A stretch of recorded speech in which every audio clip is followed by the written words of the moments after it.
Hi, everyone. Lene with Interview Like an Expert. Today, I'd like to talk to you about professional branding and the three elements of it that are so important for you to be aware of because it's more than just your resume. But that's where we're going to start. Your resume is the foundation of your professional brand. It is so important to have it in a current and updated format and to ensure that you've got the right things included to catch the eye of a future employer. And these include a well written professional summary, one that really helps you separate yourself from other candidates and highlights what you bring to the table that's unique. In addition, highlighting your key strengths and skills, making sure that your professional experience includes not only what you've done, but your top results and accomplishments that you've delivered in prior roles. That's what employers really want to see. It helps them to envision what you might be able to do for them if they were to hire you on as a new employee. Next up, LinkedIn. Now, LinkedIn is your online resume, so you should pay just as much attention to LinkedIn as you do your resume document. This means having your LinkedIn profile optimized and looking good for anyone who might land there. This means having a great photo of yourself. It doesn't need to be a professional headshot, but it does need to be a photo where you look friendly and engaging and professional and where it's easy to see your face. You also want to have a compelling headline, something that's a little bit more than just your most recent job title, something that might include your job title, like maybe marketing manager, a role you're looking for, but might also include key strengths and skills like strong teamwork or Marketo, which is a marketing program that you might need to know, or sales and revenue growth. The idea that you're supporting those things that the marketing function would support in a given company. So highlighting some of those things in your headline is really important because your headline is a heavily weighted area for keywords, and so is your about section.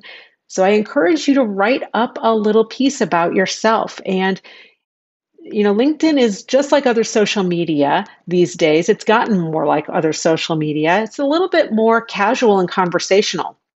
So no longer do you need to refer to yourself in the third person, like Lene Alves is a blah, blah, blah professional.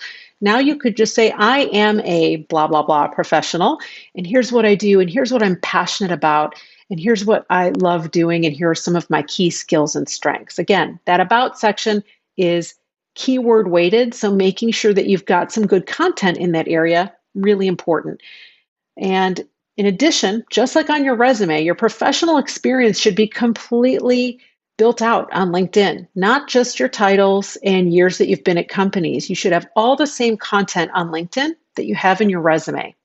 And finally, the one last piece I want to talk about on LinkedIn is taking advantage of recommendations.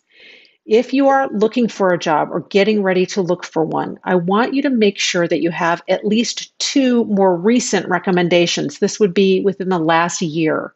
If you don't, I invite you to reach out to former managers, former coworkers, vendors, clients, anybody who would have great things to say about you, your work ethic, and what a great partner you are. Those recommendations speak volumes and are an important part of your professional brand on LinkedIn. Now, finally, let's talk about interviewing skills. That's part of your brand too, right? It's your communication skills, your ability to clearly articulate the value that you bring to a new organization.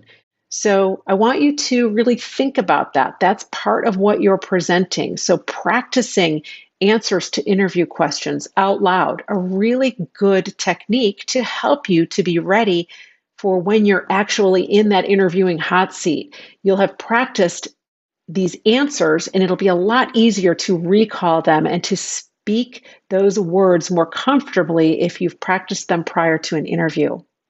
And in this day and age where we're using Zoom much more, and it looks like we'll be using it much more in the months to come, making sure that you've got a nice setup where people can easily see you.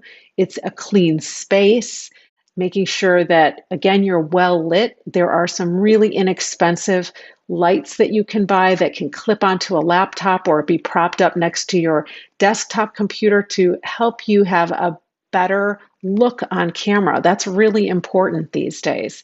And making sure that you dress the part, right? So even though we're not necessarily going into offices physically all the time these days, we still want to dress as if we're going to a formal interview. So whatever that looks like for the type of profession you're in is what you should do. And as a general rule, it's always better to be a little overdressed than underdressed. So there you go. There's three elements to your professional branding. It's your resume, your LinkedIn profile, and your interviewing skills and how you present yourself in an interview. And I want you to pay attention to all three of those as you are engaged in your job search process. If you have any questions, just reach out. Thanks so much for watching, and I look forward to seeing you again next week. Bye for now.